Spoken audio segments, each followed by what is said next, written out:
Karma. Karma. Looking like a little bit of karma.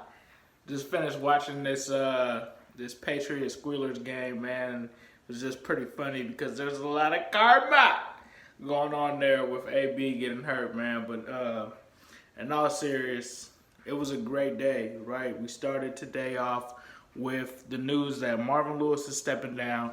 It's been refuted, but I think that is true. I think Marvin has pretty much ran his course here, so we can definitely look forward to a new coach being in there. Marvin he was a great coach for the Bengals early on. He definitely took us out of the darkness, brought us to the light, brought some talent here. But I mean, when you look at the last, 3 to 4 years here, he just hasn't gotten the job done. And it's clear that this team has quit on him, and it's clear that this team is ready to move on. I mean, the message has been kind of old, and it seems like, in my opinion, in recent years, Marvin Lewis has kind of been living off of the life of, good coordinators. You had Mike Zimmer, who was here, that probably helped him out a lot. You had Hugh Jackson, who was here. You had Jay Gruden. These were all guys that kind of made him look better than what he really was as a coach. But in terms of where his shortcomings have come, we've seen it with challenges. We've seen it with clock management. We've seen it with some of the decision making. We've seen it with the lack of motivation for the team. Coming out of bye weeks, coming into big games, we've just seen enough, and I think it's the right time to move on. I think a mutual parting of ways is the best way to handle this. But what was also interesting is that they said that a lot of the staff could also go along with him, which I kind of am not too upset about. That actually opens the door for us to bring out an outside potential coach. So, what coaches are we looking at? I would think that if they were to go internal, I think you're looking at Gunther. I think you're also looking at Jim Haslett, the linebackers coach, who has prior experience as a head coach in the NFL. A dark horse candidate would be Paul Alexander, which I would hate. It would be a nightmare. But this guy has been the longest tenured head coach, or assistant head coach, and offensive lineman coach on the actual roster. I hope that they don't go internal. I hope that they go outside and look at some of the candidates that could come up. I think you could see Josh McDaniels. I'm not sure if he's a great fit, but I'd love to see them go after an offensive coach. I think Hugh Jackson, you definitely have to keep your eye on him to see if they're going to pull a trade or what they would possibly do for Hugh Jackson, because from what I'm hearing and from what I'm reading is that Jimmy Haslam has marked Hugh as his head coach, but the new GM there, Dorsey, has not endorsed him. So that's something to pay attention to see if they stick with him or not. Vance Joseph is another candidate.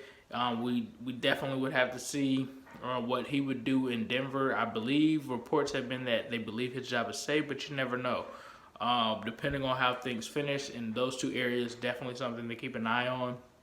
I also think the Bengals will let Duke Tobin decide this. So Duke Tobin could determine to go the college route. I mean, either way, I think that we'll be in good hands because this team definitely needs to be revamped. One thing that I will say is I think that the Bengals, depending on the coach that comes in, could look to go in a different direction at quarterback. And that's a typical common theme with any new head coach in the NFL. When they come in, sometimes guys want to get their guy or they go with who's there. And it's funny to me because a lot of our fans have been saying that recently, Andy's the guy. There's no reason to not draft a quarterback or to draft another quarterback to wait. What are you guys talking about, man? I'm not. It's just ridiculous, man. It's to me it just seems like anywhere else but in the city of Cincinnati that we make excuses for our quarterback. I'm sitting there at halftime today, and I'm not even gonna talk about the game because we already know how that went. But you're talking about a guy that threw for 38 yards and an interception at halftime, and you're talking about you don't need to look at a quarterback. Dude, our offense is 32nd in the league.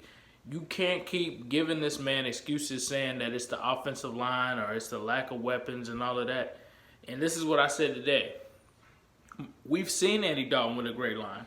We've seen him with great weapons. And the fact remains is that the media is right. He's only as good as what's around him. And we've put great things around him, and what have we gotten? 0 playoff wins in 1 decent year. That's not enough for me to pass on somebody. The Chiefs, they had Alex Smith, a guy who's won playoff games, a guy who's played decent. They picked the first-round quarterback in Mahomes. That didn't stop them. The Eagles, they had Sam Bradford. They went up and got Carson Wentz.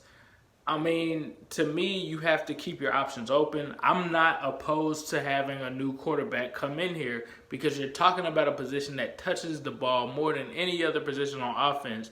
And I don't care what is around them. You can't tell me that part of that isn't his fault. So look for there to be big changes coming this offseason.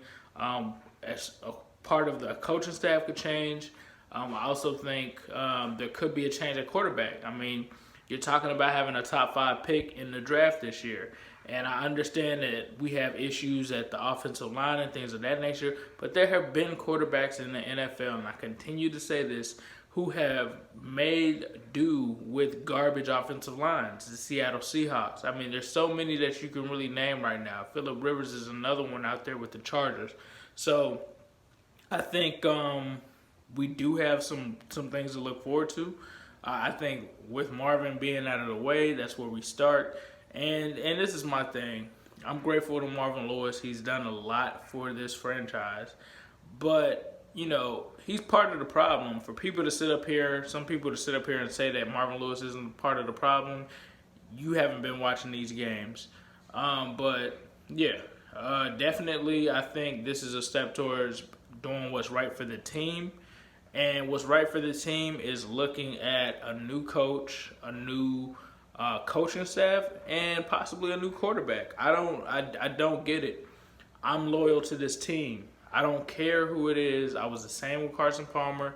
I was the same with, you know, anybody that threatened this team or got in the way of this team. And I just feel like right now, Andy Dalton isn't the guy that we need, because when you have weaknesses and spots around him that are not correct, then you get what you have now, right? Which isn't a bad quarterback, but isn't a guy that can win you games, not a guy that can take your team to the next level, not a guy that can perform when the chips are down around him. And we can't have a fairy tale postseason or type season every year where everyone is healthy and no one's not hurt, and that's just not realistic, bro. I'm just being real. That's just not realistic.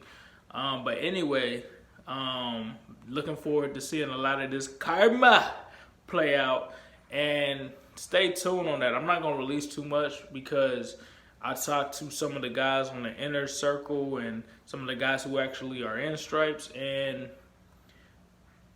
I'm just gonna say Juju had your head on the swivel, bro. We saw of course we all saw the celebration, but what was funny is they still got their karma, and AB is still hurt. But as usual, leave me some comments. Let me know what you guys think. I'll start to shift this more towards the draft, because that's clearly where we're headed. I'll definitely try to break down some possible coaches that we could bring in. I think there are a lot of guys. We have a lot of options right now of guys that could come in. So we'll start to break down and get into the offseason, because clearly the season is over, man. The season was over after the Steelers game, to be honest.